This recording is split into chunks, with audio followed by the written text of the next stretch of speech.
Ma'am, are you lost? The bus stop is 3 blocks down. The words sliced through the pristine showroom air like a blade. Brad Mitchell's smirk widened as he watched the impeccably dressed black woman examining the gleaming $200,000 0 cents Mercedes-AMG GT. Her charcoal designer suit probably cost more than his monthly commission. But he'd already made his judgment. Maybe try the used lot across town, he continued, voice dripping with false concern. More. Suitable for your budget. A customer nearby chuckled, phone camera already recording what would become one of the most viral, real-life stories of corporate justice. This wasn't just another discrimination incident. It was about to become one of those black stories that proves how touching stories emerge from the darkest moments. Security approached slowly, drawn by Brad's theatrical gestures. Have you ever been so completely misjudged that watching someone's face crumble became permanently etched in your memory? Dr. Amara Kingston adjusted her Italian leather purse and continued studying the vehicle's specifications placard. 23 years building automotive empires had taught her patience. The Patek Philippe on her wrist read 2:17 p.m. She had exactly 27 minutes. Sir, I asked about the hybrid drivetrain efficiency ratings. Her voice remained steady, professional. Brad crossed his arms, speaking louder now for his growing audience. Look, I don't want to waste your time. These cars require proof of income, extensive credit checks, insurance verification. Behind him, customer Jenny Morrison continued her Instagram live session, originally meant to document her own car shopping experience. The viewer count climbed steadily. 847, 1,203, 2,891 people watching in real time. This is insane, Jenny whispered to her phone. This woman is dressed better than everyone here, asking intelligent questions, and they're treating her like, is there a problem here?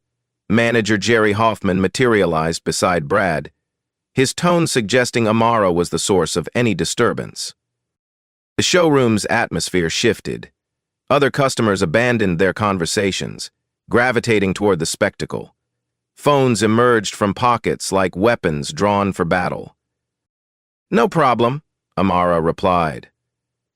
I'm interested in this vehicle's performance specifications, specifically the torque distribution between electric and combustion systems. Jerry's eyebrows shot up. Most customers asked about cup holders and Bluetooth connectivity. That's very technical, he stammered. I find automotive engineering fascinating. Amara opened her purse to retrieve reading glasses, revealing a first-class boarding pass tucked beside her phone. The destination, Frankfurt. Today's date. Brad noticed, but misinterpreted. Flying somewhere nice? Business. The word carried weight he couldn't grasp. Jenny's live stream exploded with commentary. Viewers recognized the signs Brad missed, the subtle confidence, the technical vocabulary, the calm authority radiating from someone accustomed to boardrooms, not showrooms. 22 minutes, Amara noted, checking her watch again. 22 minutes for what? Jerry asked. My next appointment.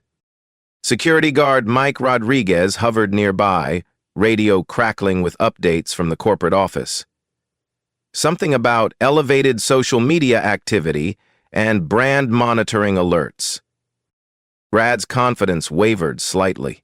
He'd built his reputation on reading people, identifying serious buyers versus tire kickers. But this woman's questions were too specific, too informed. Ma'am, these vehicles start at $180,000, 0 cents. The fully loaded models exceed $220,000, 0 cents. That's before taxes, financing, insurance. I'm aware of automotive pricing structures. Amara's interruption was gentle but firm. Her phone buzzed. The caller ID read David Chen, CFO. She declined the call. Popular today, Jerry observed with false joviality. Board meeting preparation. She offered no elaboration. The words hung in the air like an undetonated bomb. Board meetings weren't typical Saturday afternoon activities for most people. But Brad had committed to his narrative. Ma'am, I think there's been a misunderstanding. This is a premium European automotive boutique. We serve a very specific clientele with verified financial credentials. Jenny's viewer count hit 8,432. Comments flooded the screen. This is disgusting. Someone identify this dealership. That woman is handling this better than I would. Car dealership drama.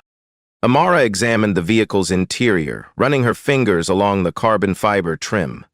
Hand-laid carbon weave. Autoclave cured. BMW's Regensburg facility. Correct? The specificity stunned Jerry into silence. Few people knew manufacturing details that precise. How do you... Industry knowledge. Amara's smile revealed nothing. Brad regrouped, emboldened by growing audience attention. Knowledge is great, but this business runs on capital verification.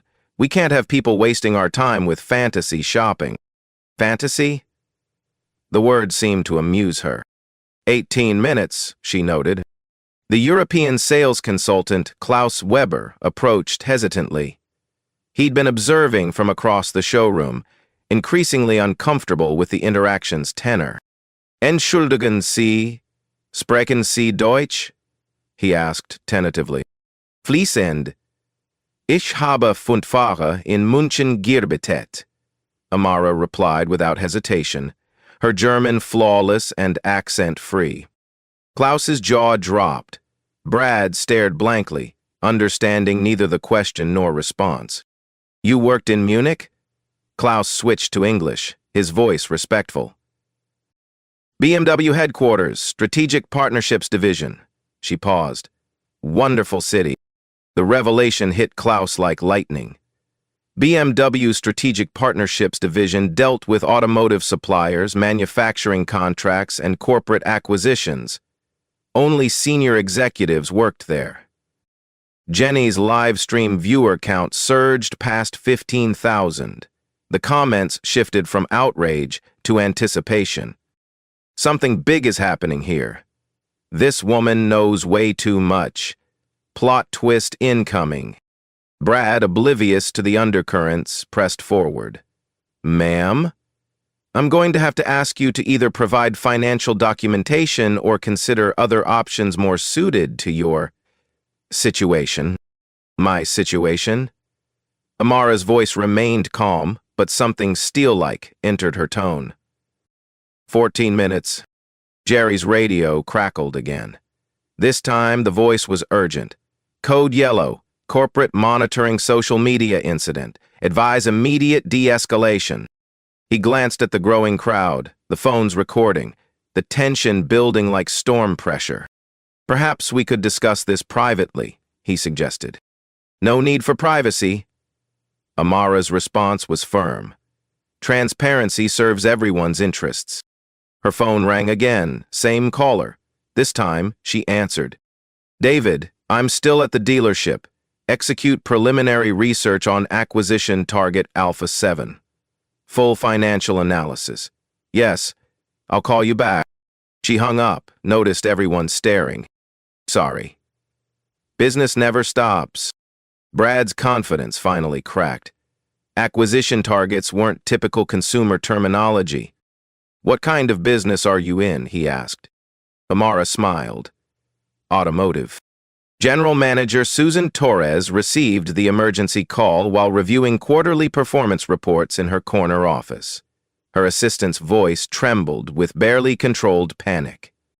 Ma'am, we have a situation developing on the showroom floor. Corporate's brand monitoring system is lighting up. Something about viral social media content originating from our location. Susan's blood pressure spiked. In today's interconnected world, a single negative incident could destroy years of reputation building. She'd seen competitors devastated by viral discrimination videos. I'll be right down. The elevator seemed to move in slow motion as she descended from the executive floor. Through the glass walls, she could see the crowd gathering around the Mercedes display. Phones held high, recording everything. Jenny Morrison's Instagram Live viewer count had exploded to 28,431 people. The comments section moved too fast to read. A blur of outrage, anticipation, and hashtags spreading like wildfire. Car dealership drama, Justice Watch, retail discrimination. Susan emerged from the elevator with practiced authority, her tailored blazer and confident stride designed to project control. But the scene that greeted her defied easy management. At the center stood an elegant black woman in her mid-40s, examining a $220,000 0-cents vehicle with the focused attention of someone who understood exactly what she was looking at. Her posture radiated quiet confidence, unshaken by the chaos swirling around her. Brad Mitchell gestured dramatically, playing to his audience like a performer on stage. Jerry Hoffman stood beside him, radio crackling with increasingly urgent updates from corporate headquarters. "What seems to be the issue here?" Susan asked, her voice cutting through the noise. "No issue," Amara replied before anyone else could speak. "I'm shopping for a vehicle. These gentlemen seem concerned about my qualifications as a customer." Susan's experienced eye quickly assessed the situation. The woman's designer suit, expensive accessories, and articulate speech suggested someone of means. But Brad and Jerry's defensive postures indicated they'd already committed to a particular narrative. "Ma'am, I'm Susan Torres, General Manager. I'm sure we can resolve any misunderstanding." "No misunderstanding," Brad interjected. "This person is wasting our time, asking questions about vehicles she clearly can't afford." The crowd murmured. Several customers exchanged uncomfortable glances. Klaus Weber, the European consultant, looked mortified. 10 minutes, Amara noted, checking her watch again. 10 minutes until what? Susan asked. "My conference call begins." Susan's business instincts screamed warnings. Saturday afternoon conference calls weren't typical consumer behavior. Neither was the calm, almost amused way this woman handled obvious disrespect. Jenny's live stream hit 34,992 viewers. She rotated her phone to capture different angles, her whispered commentary providing real-time narration for thousands of invested observers. The general manager just showed up. This woman keeps checking her watch. Something big is about to happen. "Ma'am," Susan said carefully, "what specific vehicle interests you?" "The AMG GT63S. I have questions about the hybrid system, integration and performance metrics. Technical questions. Specific model knowledge." Susan's anxiety increased.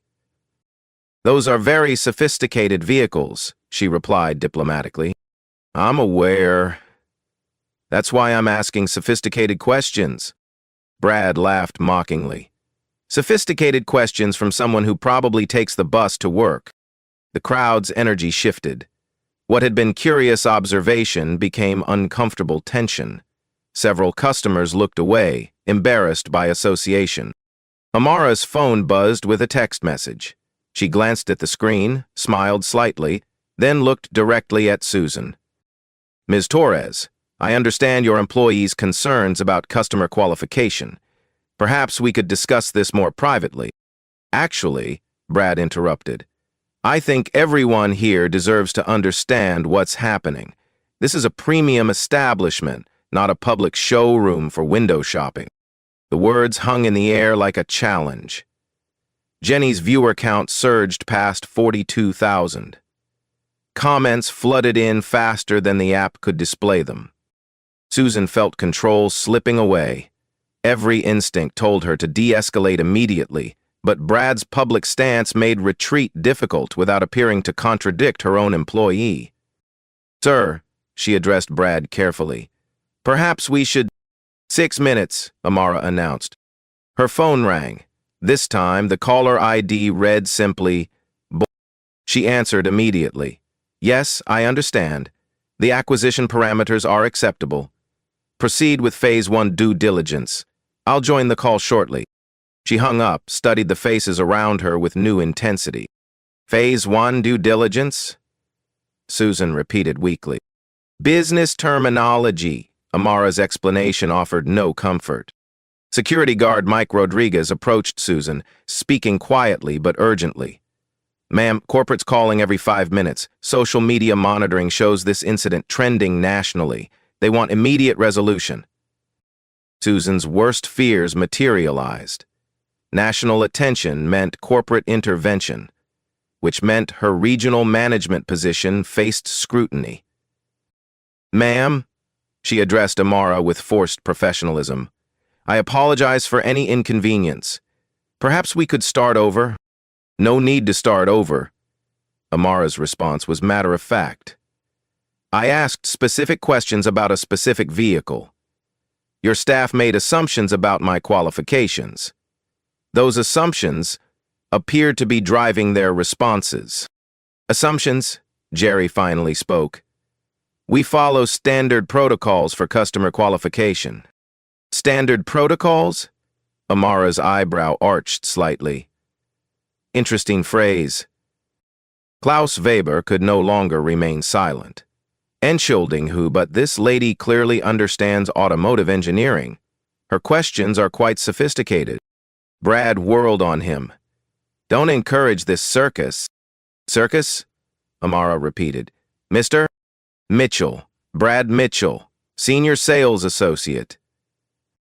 Mr. Mitchell, in your professional experience, what percentage of customers inquire about hybrid drivetrain torque distribution? The question caught him off guard. That's not typical. No, it's not. It suggests someone with industry knowledge, doesn't it?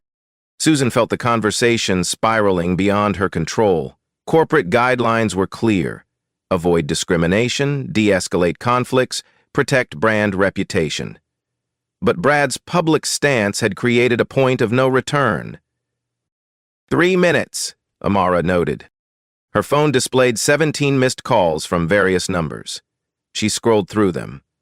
CFO mobile, legal, urgent, board secretary, compliance officer.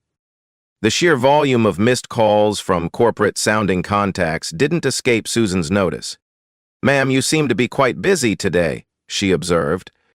Saturdays are often the most productive days for strategic planning. Amara paused. Fewer interruptions from routine operations.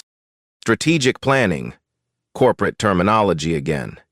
Susan's executive training kicked in, recognizing language patterns that suggested business leadership experience. Jenny's live stream peaked at 48,127 viewers. The comments section had become a real-time social justice rally, with viewers demanding the dealership's identification and corporate contact information. This is about to get real. Someone's about to get schooled. That woman is way too calm. Justice is coming. 1 minute, Amara announced. She walked calmly to the center of the showroom, positioning herself where everyone could see and hear clearly. The crowd instinctively formed a circle around her, phones raised like torches at a medieval gathering. Ladies and gentlemen, she began, her voice carrying easily across the space, I believe it's time for some clarity. Her phone rang exactly on schedule. The caller ID read, Conference Bridge, Board Meeting. She answered, her voice shifting into executive mode. David, I'm ready to proceed. Please connect me to the full board. She looked directly at Susan Torres, smiled with quiet authority, and spoke words that would change everything. Execute authorization code Delta 7. Full acquisition protocols. Immediate implementation. The showroom fell silent except for the soft hum of overhead lighting and the distant rumble of traffic outside. Even Jenny's live stream chat seemed to pause, as if 51,000 viewers collectively held their breath. Susan Torres felt her world tilt off its axis.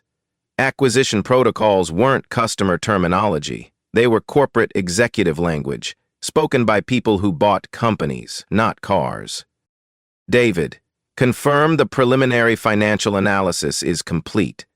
Amara continued into her phone, her voice carrying the unmistakable authority of someone accustomed to giving orders worth millions of dollars. Brad Mitchell's smirk finally faltered. Jerry Hoffman's face went pale.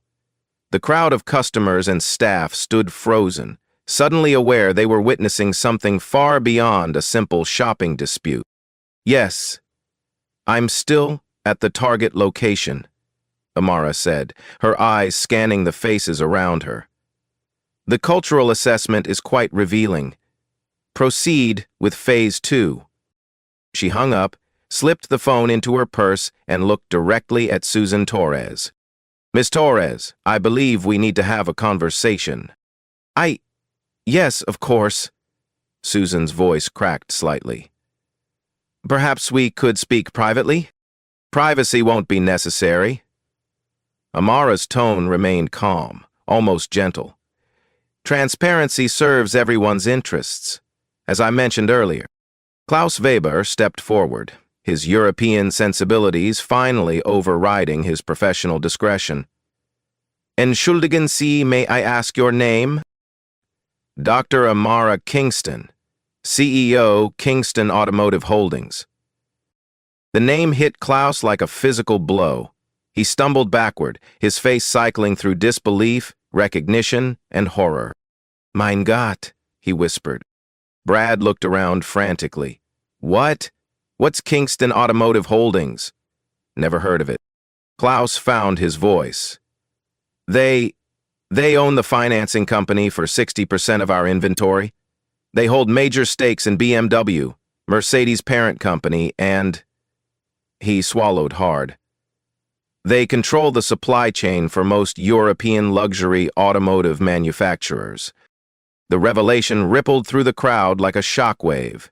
Jenny's live stream exploded with activity as viewers began frantically Googling Kingston Automotive Holdings. $2,700,000,000, 0 cents in automotive investments. CEO, Dr. Amara Kingston, Harvard MBA, former BMW executive. Holy shit, this woman owns half the car industry. That salesman is so fired.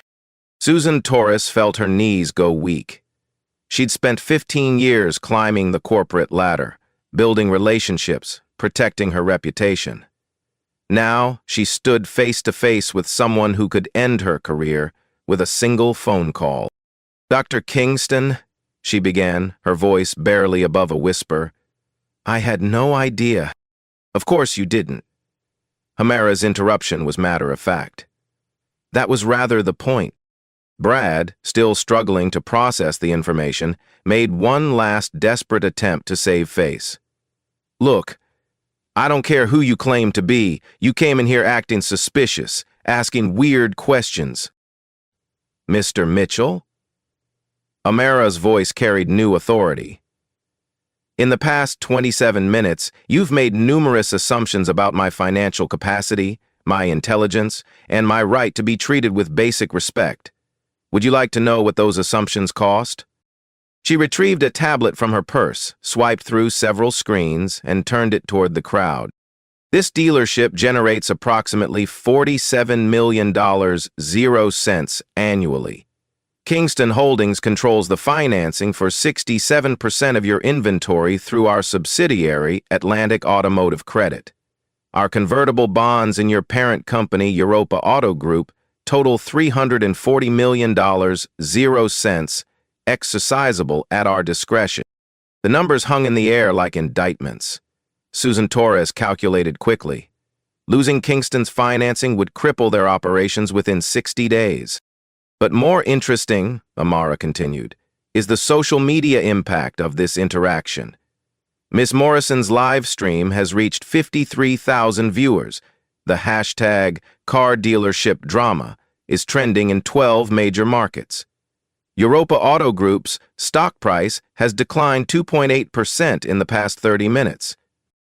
Jenny lowered her phone slightly, suddenly aware of her role in the unfolding drama. I was just documenting my car shopping experience." "And you've documented something much more significant," Amara replied. you've captured a real-time case study in unconscious bias and its consequences. Mike Rodriguez, the security guard, received another urgent radio call. This time, he didn't bother lowering his voice.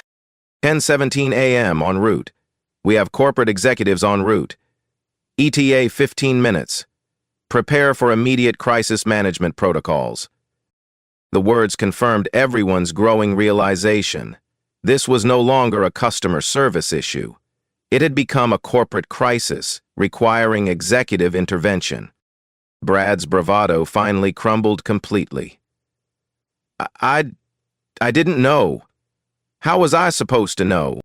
You weren't supposed to know, Amara replied calmly. That's exactly the point. You were supposed to treat me with the same respect you'd show any potential customer, regardless of your assumptions about my background. She gestured toward the Mercedes that had started this entire chain of events. I came here to purchase this vehicle, a straightforward commercial transaction. Instead, I discovered a culture that prejudges customers based on appearance, rather than treating everyone with equal dignity. Susan Torres found her voice, though it trembled with barely contained panic. Dr. Kingston, please. This isn't representative of our company culture. These are isolated incidents. Are they? Amara's question cut through the excuse. Mr. Rodriguez, your security system records all interactions in the showroom, correct? Mike nodded reluctantly. Excellent. I'd like to review the past 6 months of customer interactions, particularly those involving minority customers. I suspect we'll find interesting patterns. The request hit Susan like a sledgehammer. 6 months of recorded interactions would reveal every discriminatory comment, every assumption, every moment of unconscious bias. That would require corporate approval, she stammered. Which brings us to our immediate situation, Amara said, checking her watch. I have a board meeting in 8 minutes. We can resolve this matter in one of 2 ways. She paused, allowing the weight of her words to settle. Option 1, immediate corrective action, termination of employees who violated basic customer service principles, implementation of comprehensive bias training, public acknowledgement of the problem, and commitment to change. And option 2? Susan asked, though she dreaded the answer. And exercise my conversion rights in Europa Auto Group, demand board representation, and restructure this entire operation from the ground up, beginning with leadership changes. The ultimatum crystallized the stakes. Susan's 15-year career, Jerry's management position, Brad's sales commissions, the entire dealership's future, all balanced on the edge of Amara's decision. Jenny's live stream chat erupted with viewer reactions. Savage businesswoman. This is justice in real time. That CEO just ended their whole careers. Get 'em, girl! Klaus Weber approached Amara hesitantly. Dr. Kingston, I apologize deeply for my colleague's behavior. This does not represent our values. Mr. Weber, you're the only person who treated me with professional respect from the beginning. Your behavior today has been exemplary. The distinction wasn't lost on anyone. Klaus's respectful treatment provided stark contrast to his colleague's assumptions. Amara's phone buzzed with an incoming text. Board assembled, awaiting your connection. 5 minutes, she announced. Ms. Torres, I need your decision. Susan's mind raced through the implications. Option 1 meant admitting fault, accepting public scrutiny, implementing expensive changes. Option 2 meant corporate takeover, guaranteed job loss, complete restructuring. I need to call corporate headquarters, she said desperately. Corporate headquarters is aware of the situation, Amara replied. Europa Auto Group's board received my preliminary report 20 minutes ago. They're waiting for your response. The statement revealed the full scope of Amara's influence. She hadn't just documented the incident. She'd already initiated corporate-level discussions about consequences. Brad Mitchell finally grasped the magnitude of his mistake. Dr. Kingston, I apologize. I made a terrible error in judgment. Yes, you did. Her response carried no emotion, just factual acknowledgement. The question now is whether that error reflects individual prejudice or systemic cultural problems requiring comprehensive reform. Jerry Hoffman stepped forward, his management training finally overriding his initial defensiveness. Ma'am, what specific changes would you recommend? Comprehensive bias training for all customer-facing staff. Revised customer service protocols emphasizing equal treatment regardless of appearance. Regular audits of customer interactions. And immediate consequences for discriminatory behavior. The requirements were reasonable, professional, and absolutely non-negotiable. 3 minutes, Amara noted. Susan Torres realized she had no choice. Corporate headquarters was watching. Social media was documenting everything. And the most powerful person in automotive finance was offering a path forward. Dr. Kingston, we accept option 1, full implementation of your recommendations. Amara nodded. Excellent. I'll need written confirmation within 24 hours. And Mr. Mitchell? Brad looked up hopefully. You're terminated, effective immediately. The private conference room above the showroom had hosted hundreds of mundane business meetings, but nothing approaching the gravity of this moment. Floor-to-ceiling windows offered a panoramic view of the city, while the polished mahogany table reflected the tension etched on every face. Susan Torres sat at the head of the table, her 15 years of management experience suddenly feeling inadequate. Jerry Hoffman occupied a chair along the side, his regional manager authority stripped away by circumstances beyond his control. Klaus Weber had been invited to participate, his respectful behavior earning him a reprieve from the corporate reckoning. Dr. Amara Kingston entered the room, carrying herself with the quiet authority of someone accustomed to boardrooms where billion-dollar decisions were routine. She placed her tablet on the table, connected to the room's presentation system, and initiated a video conference that would determine the fate of everyone present. The wall-mounted screen flickered to life, revealing the Europa Auto Group's executive team assembled in their Frankfurt headquarters. CEO Heinrich Volker looked exhausted despite the early evening hour in Germany.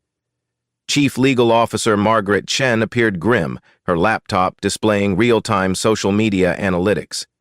Chief Financial Officer David Reyes had multiple spreadsheets open, calculating the potential cost of this crisis. Dr. Kingston, Heinrich began, his English carrying a slight accent. We appreciate you taking time to address this situation directly. Time is precisely what we need to discuss, Amara replied, her voice carrying across the conference bridge with crystal clarity. In the past 47 minutes, your dealership has generated approximately $2,300,000, 0 cents, in negative publicity exposure, based on current social media reach and advertising equivalency calculations. She touched her tablet, displaying real-time analytics on the conference room screen. The numbers were staggering. 127,000 live stream viewers, 847,000 hashtag mentions, trending status in 37 metropolitan markets. More significantly, she continued, Europa Auto Group's stock price has declined 3.7% since this incident began trending. That represents approximately $89 million, 0 cents, in market capitalization loss. David Reyes winced visibly. As CFO, he understood that such losses could trigger SEC scrutiny and shareholder lawsuits. Dr. Kingston, Margaret Chen interjected, while we regret this incident, surely market fluctuations are directly correlated to brand reputation incidents, Amara finished.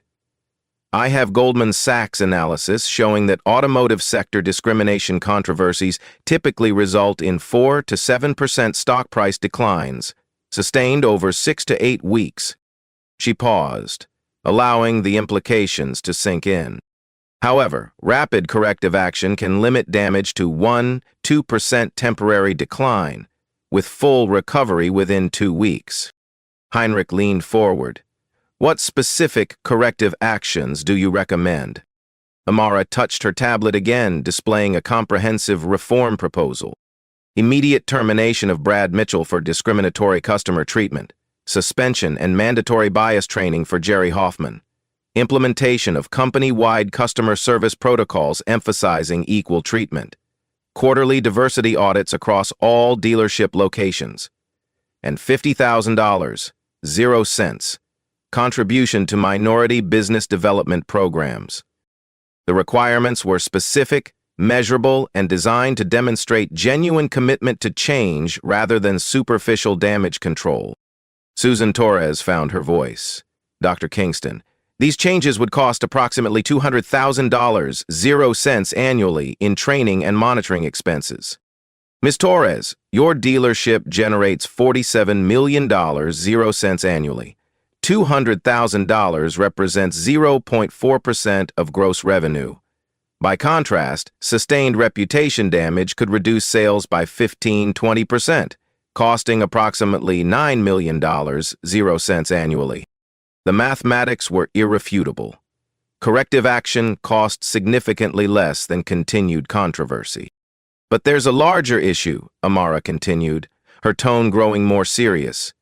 Kingston Automotive Holdings doesn't simply provide financing for your inventory. We're strategic partners in your parent company's growth plans. She displayed another screen, showing complex financial relationships. Our convertible bonds in Europa Auto Group total $340 million, 0 cents, exercisable at our discretion. Our subsidiary, Atlantic Automotive Credit, provides financing for 67% of your U.S. inventory. Our manufacturing relationships with BMW, Mercedes, and Audi influence their dealer support programs. The web of financial interconnections revealed Amara's true leverage. She wasn't just a customer seeking justice. She was a key stakeholder whose support was essential for Europa Auto Group's North American operations. Heinrich Volker's expression grew increasingly grave. Dr. Kingston, what outcome would you consider satisfactory? Systemic change, not just individual consequences, she replied immediately. This incident reveals cultural problems that extend beyond one dealership, one manager, or one sales associate. She stood, walked to the window overlooking the showroom floor where Jenny Morrison continued her live stream documentation. Mrs. Morrison's video has been viewed 2.1 million times across multiple platforms. The comments reveal thousands of similar experiences from customers who face discrimination at automotive dealerships nationwide. This isn't an isolated incident. It's a symptom of industry-wide cultural problems. Margaret Chen pulled up her own analytics. Our brand monitoring shows similar incidents at 17 other Europa Auto Group locations in the past 18 months. The revelation confirmed Amara's assessment. This wasn't about one dealership's failure, but about systemic issues requiring comprehensive reform. Which brings us to my final requirement, Amara said, returning to her seat. I want board representation. The conference room fell silent. Heinrich Volker exchanged glances with his fellow executives, understanding that Amara was proposing to transform from external critic to internal reformer. Board representation would give you significant influence over corporate policy, David Reyes observed carefully. Exactly. Influence sufficient to ensure these changes are implemented consistently across all locations, not just in response to viral social media incidents. Klaus Weber, who had remained silent throughout most of the discussion, finally spoke. Dr. Kingston, from my perspective as someone who witnessed today's events, your requirements seem both reasonable and necessary. His support carried weight as the only dealership employee who had behaved professionally throughout the crisis. Mr. Weber raises an important point, Amara agreed. Individual accountability matters, but systemic change requires institutional commitment. She touched her tablet once more, displaying a final screen showing detailed implementation timeline. I propose a 6-month pilot program. Immediate implementation of bias training and customer service protocols at this location. Quarterly progress reviews. If results demonstrate genuine culture change, we expand the program to all Europa Auto Group dealerships. Heinrich leaned back in his chair, calculating the implications. Board representation for Amara would bring automotive industry expertise and significant financial resources.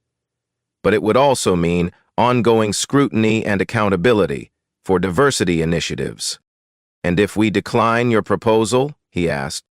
"I exercise my conversion rights, demand immediate board seats through our existing bond holdings, and implement changes through corporate governance rather than voluntary cooperation." The alternative was corporate warfare, expensive, disruptive, and ultimately less favorable to Europa Auto Group's current leadership. Margaret Chen spoke quietly with Heinrich in German, their conversation rapid and intense. After several minutes, Heinrich nodded. "Dr. Kingston, we accept your proposal. Board representation, comprehensive reform program, and immediate implementation of corrective measures." Amara smiled for the first time since entering the dealership. "Excellent. I'll have our legal team draft the formal agreements." She paused, looking directly at Susan Torres. "Mrs. Torres, you'll remain as general manager, but with expanded responsibilities for diversity initiatives. Consider this an opportunity to demonstrate leadership in cultural transformation." Susan felt a mixture of relief and trepidation. Her job was safe, but her future performance would be closely monitored by someone with the power to reshape her entire industry. "Mr. Hoffman, you'll participate in executive bias training and serve as regional coordinator for the new customer service protocols. Your experience will be valuable in identifying potential implementation challenges." Jerry nodded gratefully, understanding that his suspension was temporary and his future remained viable. "And Mr. Mitchell?" Heinrich asked. "Terminated immediately, with documentation of discriminatory behavior in his permanent employment record," Amara replied without hesitation. "Some actions require clear consequences." The video conference ended with handshakes, signed agreements, and commitments that would reshape customer service practices across one of the world's largest automotive retail networks. As the executives departed, Amara remained in the conference room, looking down at the showroom where Jenny Morrison was concluding her live stream with a summary of the unprecedented events she'd documented. From discrimination to corporate reform in under 2 hours. It was, she reflected, exactly the kind of transformation that required both individual courage and institutional power to achieve. 6 weeks later, the transformation was visible from the moment customers entered Europa Auto Group dealerships. Gone were the subtle hierarchies that had previously determined who received premium service.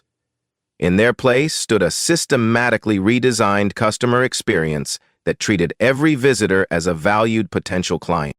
Brad Mitchell's termination had been swift and absolute. His final paycheck included a notation that would follow him to any future automotive employer. Terminated for discriminatory customer treatment. The industry's tight-knit network ensured the information traveled quickly, effectively ending his career in luxury automotive sales. Jerry Hoffman emerged from his mandatory bias training as an unexpected champion of reform. His transformation from defensive manager to diversity advocate proved that people could change when given proper education and motivation. He now led monthly workshops for regional managers, sharing hard-earned insights about unconscious bias and its business costs. The most valuable lesson, he told a gathering of Europa Auto Group executives, was understanding that respect isn't earned by customers. It's owed to them from the moment they walk through our doors. Susan Torres discovered that her expanded role as diversity coordinator enhanced rather than hindered her management effectiveness. Customer satisfaction scores increased 23% across her region as staff embraced protocols that emphasized equal treatment regardless of appearance, accent, or perceived economic status. The monitoring system Dr. Kingston had requested proved invaluable. Customer interaction recordings revealed patterns that had been invisible to traditional management oversight. Staff members who consistently provided respectful service to all customers received recognition and advancement opportunities. Those who showed discriminatory tendencies received additional training or, in persistent cases, termination. Klaus Weber's career flourished under the new system. His consistent professionalism, regardless of customer demographics, made him a natural mentor for newer employees. He developed a training module based on his European experience, emphasizing that luxury service meant treating every customer with dignity and respect. The financial impact exceeded all projections. Europa Auto Group's stock price not only recovered but reached new highs as investors recognized the company's proactive approach to diversity and inclusion.